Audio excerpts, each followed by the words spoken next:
am. I'm getting a message that I should rotate my phone because I can't turn it while recording. So I'm going to finish. Hi, I'm Alyson.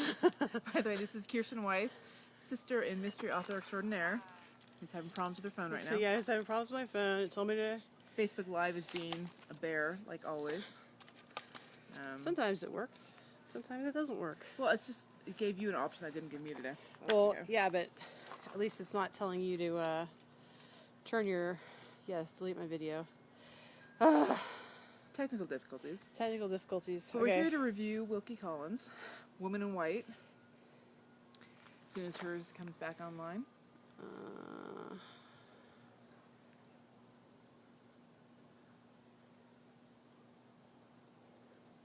Oh, I think that's how you do it. Whatever. Let me see. Are we both in the frame? No, I'm just in the frame. There's got to be a way to do this. Like that. No, not like that.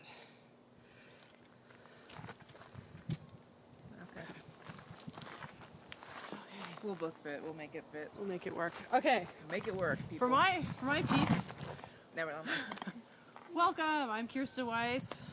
And this is... Alyson Charles, Alyson Chase. And we are here to discuss the Gothic novel, The Woman in White, which I have to get closer to you. I'm sorry, this camera really sucks. Anyways, we're here to discuss Gothic novel. If you're watching us on YouTube, then please click the subscribe button and the little bell so you'll get notifications when we have more videos up. Or like and share. So, first impressions. Good. Okay. I liked it. It was a real page turner. It was first person narratives, which was kind of unusual, I think, for the time, wasn't it? Maybe not. Well, apparently, so the way it's written, it's told from different points of view, and the person who's telling the point of view supposedly was asked by the narrator to write down their memory of events. And that way, the way he did it was the first time it was done. And some people believe that it actually inspired the way Bram Stoker wrote Dracula, which was the same sort of thing where each person is writing down, okay, here's what I know happened in sequence of events. It worked really well for this, for sure. Yeah, it's a great novel. It's one of the top 100 novels of all time, English language novels of all time. Very good mystery. Well, was it a mystery for you till the end? I mean, I've read the book before, so I don't know if the first time I read it if I didn't figure it out, but I kind of knew what was coming. Yeah. I think I thought that the main bad guy, well, not Fosco, the husband, was going to be a little more evil. Like, I thought... Well, okay, let's talk about characters. With basic plot, though, we should do. All right. So the main character, Walter Hartwright, is walking home to his house one day. I think that's too detailed. Okay, well, he meets a woman dressed all in white, and turns out she'd escaped from a lunatic asylum. And so he's sort of curious about her, and he goes, though, to another house to teach drawing, and he meets another woman who looks very similar to her, and falls in love, of course. Yeah. And there's her and her sister, who are a very interesting dichotomy of women. Yeah, we'll get into that later. And but the woman he loves, of course, marries someone else, and then there's skullduggery, and you're wondering what's going to happen, and she's dead.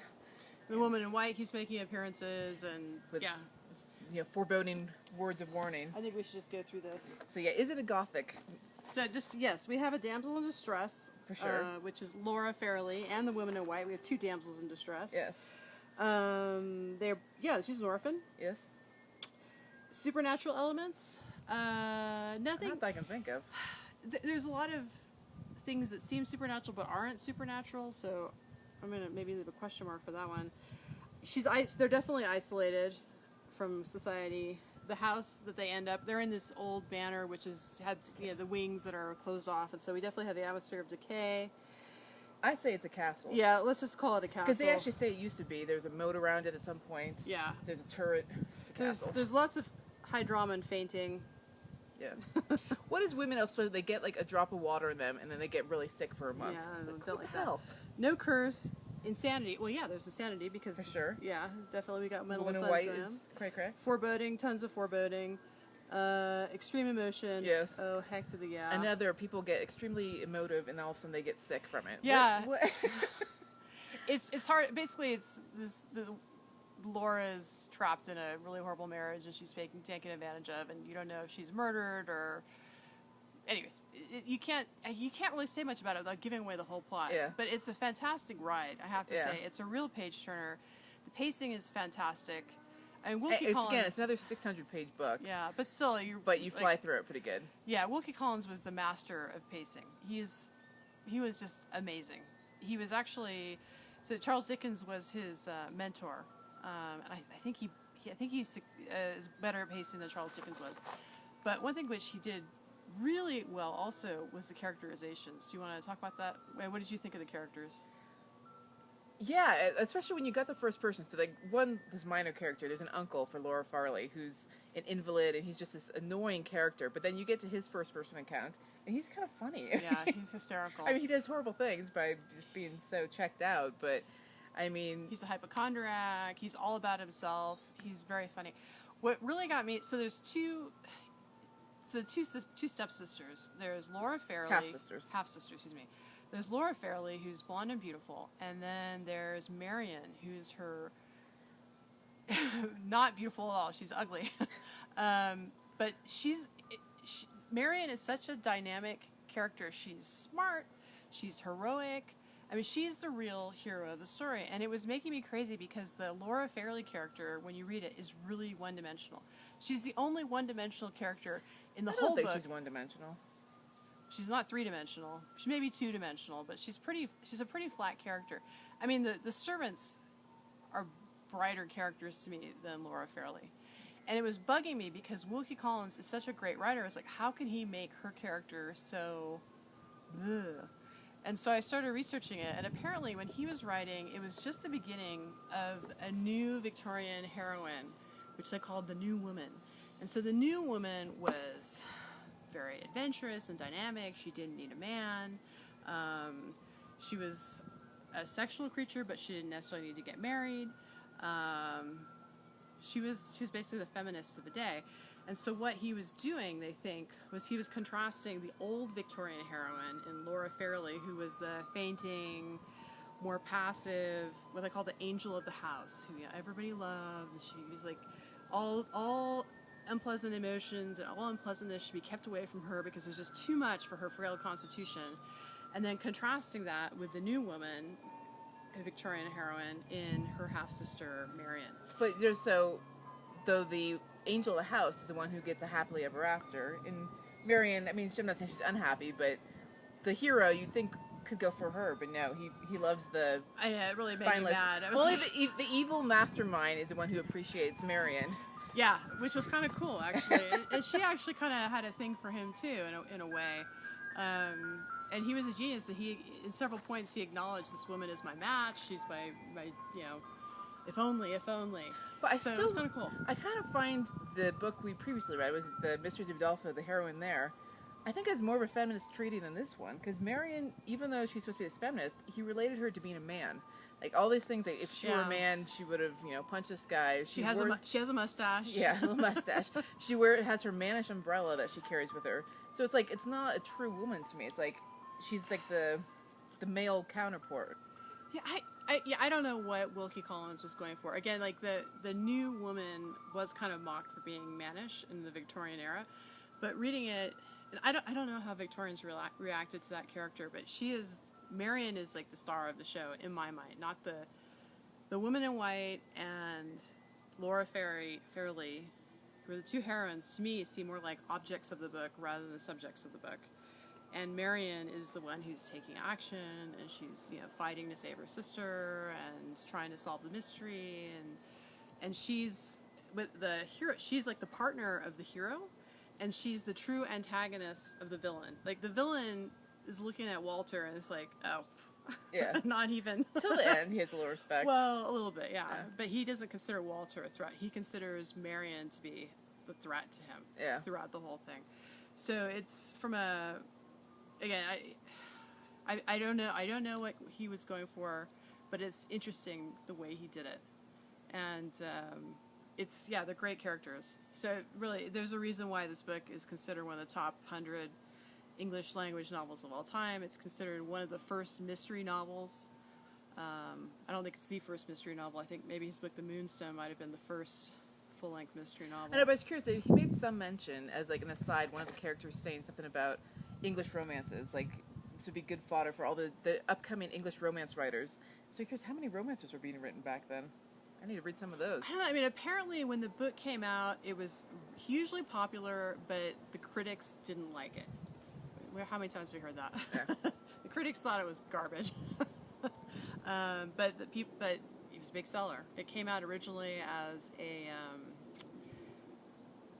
serial in Harper's Bazaar and in Charles Dickens magazine in England. Makes me think. I wonder what books today are like don't have critical acclaim, but it's just they're so popular that they become a classic. Like Well, 50 Dan Shades, Brown. Dan Brown Yeah. become a classic. Where Yeah, it's like 50 now Shades. we just think it's a fun read, but there's no way to be a classic. But Danielle Steele. yeah, you never know. 100 years from now. Kirsten Weiss. Yeah. Yeah, my naughty historical books are going to be the sensation 100 years from now. Okay, speaking of your naughty historicals, what were you working on? What have you working on? Oh, so I finished my first round of drafts, which takes forever, and I just wrote a fun epilogue, which I'm excited about. So it's on its way to being done. It will be coming out July 25th. This is your naughty historical featuring John Chaucer, Earl of Somerset.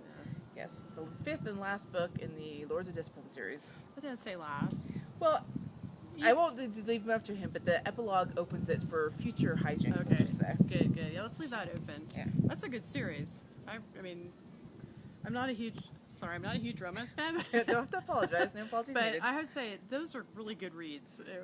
They rip along pretty well. Thank you very much. And what are you working on? So I'm editing Close Encounters of the Kurd Kind. And in the meantime, I picked up this new book on UFO mythology, which is like giving me all sorts of ideas, and it's kind of spinning my head around. UFOs are real people. I'm starting to wonder. I mean, I've always felt like it's possible. Why would we be the only planet in the entire universe, the vastness of the universe, that has intelligent life? And why do we assume that we are the smartest creatures in the universe? And if we can't figure out interstellar travel, no one else can. Who's that one guy who was just on Joe Rogan? I find him very compelling. He's a famous... Oh, the guy from Area 51. yeah. I don't remember his name. Yeah. Anyways, yeah. There's a lot of... My head is just spinning. It's just... Yeah, this book just came out. Unfortunately, I can't remember the name of it.